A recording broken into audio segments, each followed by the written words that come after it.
Bienvenue les cynophiles. Dans cet épisode, nous allons voir comment bien différencier et mémoriser deux caractères qui se ressemblent énormément, à savoir le zhuang de Zhuangyuan et le ya de Yali. C'est parti. Le caractère zhuang a plusieurs significations. Il désigne en premier lieu l'idée de village, comme dans le mot Cuanzhuang, mais peut aussi se traduire par le mot manoir, Zhuangyuan, et peut même porter l'idée de solennité ou même de majesté, comme dans les mots Zhuangzhong ou bien Zhuangyan. Quant au caractère ya, il signifie pression, aussi bien au sens propre qu'au sens figuré. Mais prenons le temps d'approfondir un peu ces notions. Revenons tout d'abord sur l'idée de village, qui est associée à tort ou à raison à quelques mots courants du chinois que je vais brièvement passer en revue, à savoir Cuan, Xiaocuan, Cuanluo, Xiangcuan, Nongcuan, Shancuan et Cuanzhuang. Avec le mot Cuan, on ne se mouille pas trop. On est sûr de parler de village et d'éviter tout quiproquo. 我们在森林中迷路了，必须找个村，否则很有可能会被狼人攻击。Nous voilà perdus dans la forêt.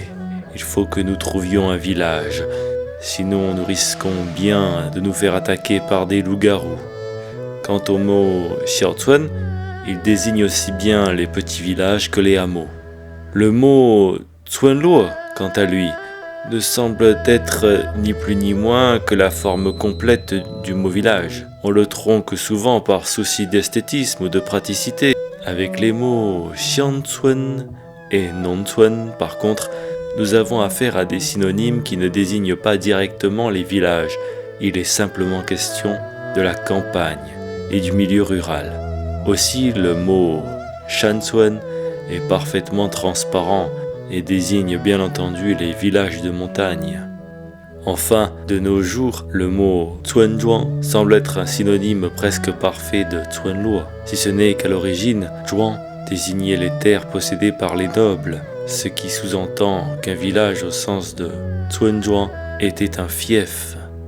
Mais revenons à nos moutons, c'est-à-dire à nos caractères zhuang et ya, dont l'unique différence est la position de leur unique point respectif, Tien.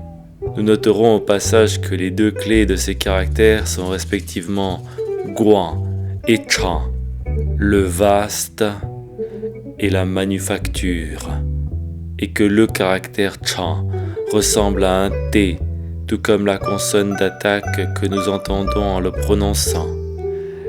Chang. Et c'est justement comme ça que je sais distinguer Guan de Chang. Ah, n'est-ce pas divin, revigorant? Voilà un synomémo caché dans un autre. Et sur ce, je surenchéris. Voici le mémotechnique pour différencier et mémoriser zhuang et ya. Imaginons un manoir, autour duquel rôderait un xénomorphe de la saga Alien. Les personnes présentes à l'intérieur auraient un appareil relié au capteur thermique du bâtiment et leur indiquant en temps réel la position de l'alien.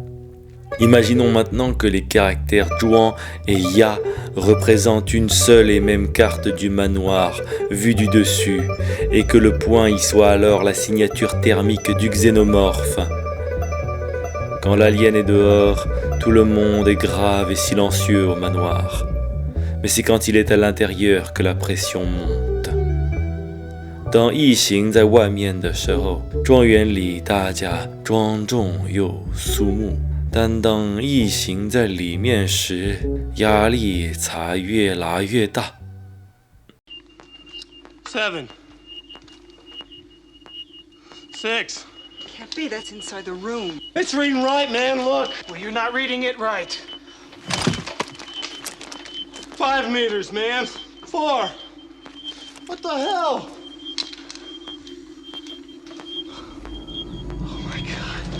Give me the light.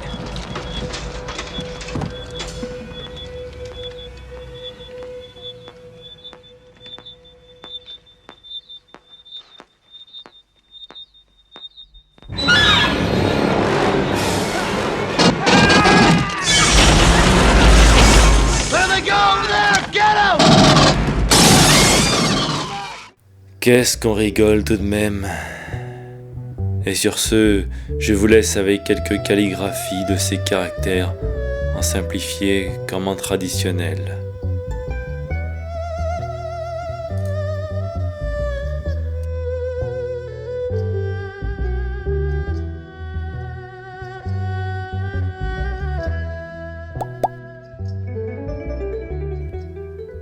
Bon apprentissage.